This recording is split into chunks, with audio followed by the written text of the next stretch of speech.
At 05:23 p.m.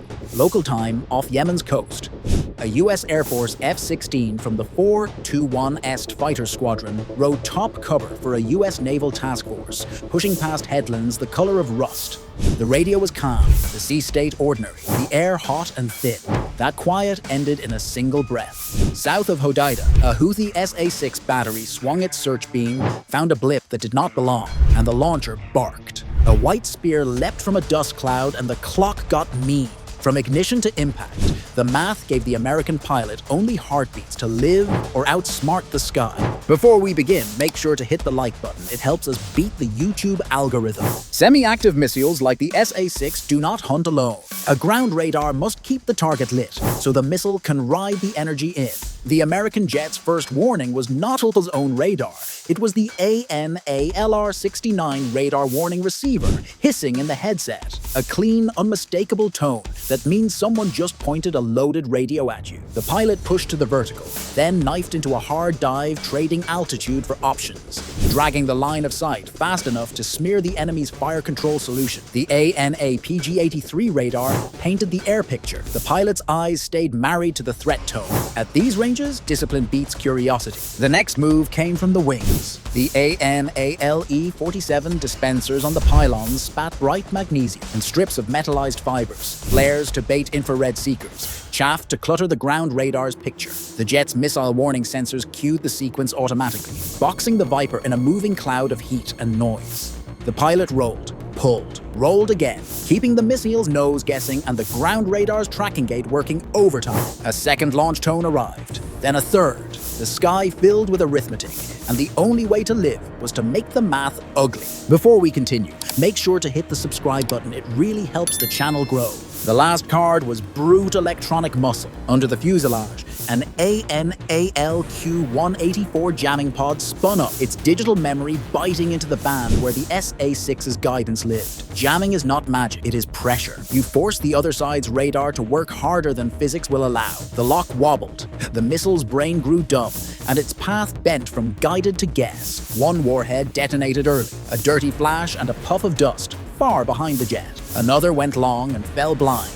The third simply ran out of certainty and out of fuel. The Viper lived. The task force kept steaming, and the radio stayed professional. No victory yelps, just breathing. The Houthis were not done. 44 minutes later, at about 06:07 p.m., an MQ-9 Reaper from Chabali Airfield in Djibouti traced a racetrack northeast of Hodeida, watching supply traffic creep along desert roads. The Reaper is not a knife fighter. It is a patient set of eyes with just enough self-protection to buy time. Missile warning sensors pricked, the threat library agreed, and the ANALE-47 went to work. Flares snapped, chaff blossomed, and the operator eased the aircraft into a climb to keep the threat out of the drone's blind cuts beneath the wing. On the scope, the SA-6's signature came and went like a bad thought. On the airframe, steel pellets later left their small, mean signatures. Back at base, maintainers counted punctures on the right wing, the kind of scars you photograph, patch, and file. The Reaper flew again soon after. The message was simple. The skies would not be ceded to cheap luck and loud launches. But the day had crossed a line. Firing at a manned American jet was not routine noise. It was escalation. Somewhere on a watch floor, a staff officer underlined a sentence and slid it up the chain. Somewhere at sea, a destroyer's captain checked fuel, distance, and orders, waiting for a phrase that changes posture to action. When the guidance came, it came clean. Washington did not brief social media. It briefed the crews who would do the work. The guided missile destroyer closed to a launch basket in the southern Red Sea. Combat systems built a route no civilian would ever see. Dozens of waypoints to bend a flight path, low and clever. In the cells, the mix was the usual sailor's alphabet. SM-2s and ESSM for air defense, ASROC for subsurface work, Tomahawks for the long reach, and SM-6s for when speed matters more than stories. Speed mattered. The SM-6 is the Navy's Greyhound. Long range, high speed, a seeker with a brain and a warhead sized to end arguments. Designed to kill things in the air, it learned a second job: smash things on the ground or at sea that think movement equals safety. Against a relocatable launcher and its fire control radar, minutes count. Tomahawks fly far and think well, but an SM-6 runs faster. And tonight, fast beat far. The plan called for pairs. 2 birds, 2 brains, 1 message. You cannot shoot at our aircraft and then drive away into the dark. In the pre-dawn, twin doors banged open and twin columns of fire lifted. The birds pitched, rolled, and sprinted. Over water and dust, sensors reached, mid-course data whispered, and the terminal brains woke at just the right moment. The Houthi radar that had been so proud hours earlier suddenly found itself staring into a problem it could not solve. One impact turned equipment into fragments. The second made sure, on a frequency far away, a quiet voice read a confirmation line into a log that will not be public for years, if ever. The site was gone. The operators who had dared the daylight were not coming back to the console. But launchers are symptoms. Stockpiles are the disease. Years of civil war had left the Houthis with captured SA-6 units and external help to keep old fangs sharp. That calculus needed to change. By evening, a carrier's deck crews were walking fast. Catapults hissed. F-18s shoved into the night in 4 waves, each jet heavy with long-arm munitions built to touch hardened sites without asking permission. JSOW glided like patient hammers, their guidance following steel threads of satellite certainty. Targets were not single launchers, but the bones that feed them: storage, cables, generators, radars, reloads, the quiet boxes that make loud shots possible. On other bearings, a second destroyer added punctuation marks no one on the ground could ignore. Tomahawks arced, dipped, and arrived on time. For hours, the map changed color in all the places that keep batteries alive. The point was not spectacle, it was subtraction. Take away the parts that make attempts easy, and you buy months of quiet for ships and air crews whose job is to keep lanes open and allies supplied.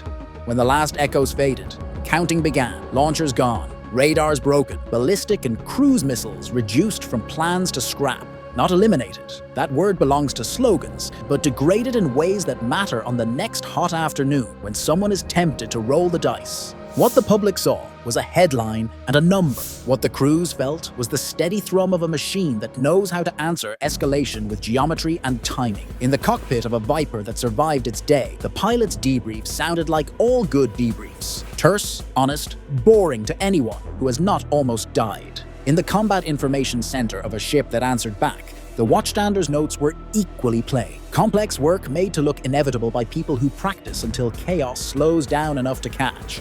If this had turned to full war, the story would have bled faster. The first SA-6 volley would have brought a wall of HARM missiles back within minutes, and the batteries would have learned the old lesson about poking an enemy who owns the sky. Command posts would have become coordinates. Runways would have become asphalt memories. But war was not the point. The point was to make the next launch less likely and the next patrol more routine. Deterrence is not a speech, it is a ledger. You write in it with choices like these and hope the other side can read. By the time dawn burned through the haze, the sea looked ordinary again. Ships held formation. Tankers and container stacks kept their schedules. Overhead, the air smelled like kerosene and salt. The F-16's crew chief ran a palm along a panel and found only heat. The MQ-9 taxied with fresh patches like bandages you do not talk about. Somewhere, a sailor grabbed an hour of sleep on a bench under a red light, and somewhere else a young controller stared at a blank radar scope that had been busy yesterday and quiet today. This is what success looks like at sea. Nothing to see and everything to show for it. So remember the shape of the day. A single loud launch tried to turn a patrol into a funeral. Electronic discipline, countermeasures, and nerves made that launch into a lesson. Hours later, steel and software carried that lesson back to the source. No chest thumping, no victory parades, just a simple message delivered at speed. If you reach for Americans in open skies, you do not get to choose how the answer arrives. The ocean keeps its secrets, the logs keep the receipts, and the people who live in this world of noise and patience go back to work before the spray has settled. Damage control is not only for ships, it is for narratives. Radio channels that had bragged about daylight launches went quiet. Then careful, then confused. Intercepts caught hurried questions about spare seekers, cable runs, generator fuel, and the simple, ugly truth that cooking off munitions changes a neighborhood in ways nobody wants to explain to families. The lesson was not that Americans can hit anything. Everyone already knew that. The lesson was that Americans will answer smart, fast, and without asking permission from anyone who writes slogans. The rhythm of the sea changed back to normal, and nothing feels heavier than normal after a night like that. Far from the coast, the carrier settled into the kind of work it was built for. Deck crews paced. Ordnance teams reloaded JSOW, and the E-2D Orbit wrote a clean script in the sky for anyone who cared to read it. The MH-60 Romeos washed their dipping sonars, ready to turn submarine hunts back into routine. In the destroyer's Combat Information Center, young sailors compared what they saw to what they trained for and discovered the most reassuring truth in this business. The tapes match the textbooks when the people are good. That is not luck, that is a craft. In a quiet room with no windows, analysts pulled thread from the wreckage. They teased out emitter fingerprints, timing habits, and the tiny human tells that make future raids cheaper and safer. They clipped the best moments into training loops so air crews could feel the decision points again without needing the danger. They wrote what matters onto cards that will ride in flight suits and sit on bridges. When to jam, when to drag, when to climb, when to spend a flare, when to hold your nerve. The ocean does not care about your slogans. It cares about your timing. The pilot who lived through the first launches spoke softly in debrief. He did not talk about courage. He talked about sequence, threat tone, dispense, beam, dive, jam, check fuel, check wingman, check task force. He thanked the crew chiefs because every saved pound and clean panel buys a second on the clock. He thanked the EWO because the ANALQ-184 made the difference between guidance and guessing. He wrote a note to himself about not chasing the picture too far off boresight when the turns got wild. The checklist grows better every time someone survives to add a line. The Reaper team logged their own lessons. Automatic sequences are lifesavers, but only when the humans know when to let the machine run and when to intervene. Blind cuts beneath the wing are not trivia. They are the places fate waits. The ANALR-69's frequency coverage saved seconds, and seconds pay rent in this neighborhood. They asked for more flares, and they will get them. They asked for another tanker window on long racetracks, and someone will move blocks on a schedule so a drone can breathe easier. That is what professionalism looks like. Tiny moves that change big odds. Across the water, the task force commander's guidance fit into a sentence. Stay available, stay disciplined, stay unpredictable. Availability keeps allies brave. Discipline keeps families whole. Unpredictability makes even the stubborn think twice before pressing transmit. The ship spread just enough to complicate a shot. The air plan shifted altitude blocks to ruin an enemy's best look, and the logistics train stayed invisible, except to the people who needed to know. The point is not to swagger. The point is to make every hostile trigger finger feel alone. If anyone wonders what comes next, the answer is simple. More of the same, done better. There will be nights with nothing but stars and static, and there will be hours when alarms overlap. The job is to make the first kind more common. Batteries will move, trucks will hide.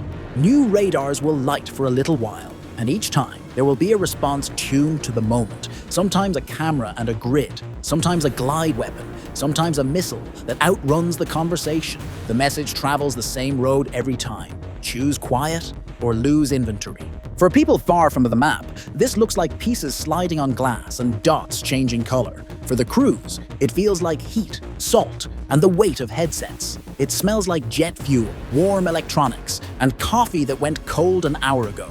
It sounds like the same 3 words repeated until they become a kind of prayer. Track, verify, execute. The world keeps moving because someone keeps saying them in the right order. That is the part no camera shows, and the part that matters most. When the sun finally lifted and painted the sea with metal, the task force looked boring again. Boring is the goal. Tankers were still on time. The destroyers still cut thin white lines across a patient ocean. The carrier still made its own weather, as carriers do. Somewhere in the desert, a wrecked launcher cooled into a lesson. Somewhere else, a radar van lay open to the sky like a book nobody will read again. And between those 2 points ran a straight line that says everything. If you reach for us, we will reach back farther, faster, and with better aim. Nothing about this is personal, and that is why it works. It is math, procedure, training, and will. It is the refusal to let a bad shot rewrite a sea lane. It is a simple deal offered every day. Keep the water safe and the air honest, and everyone goes home. Break the deal, And the answer will arrive without anger and without delay. The ocean is big, the logs are long, the people are ready, and the next time a dust cloud blooms around a launcher, the clock will start again, and so will the lesson. Remember to hit like and subscribe. Thank you so much for watching. Your support means a lot.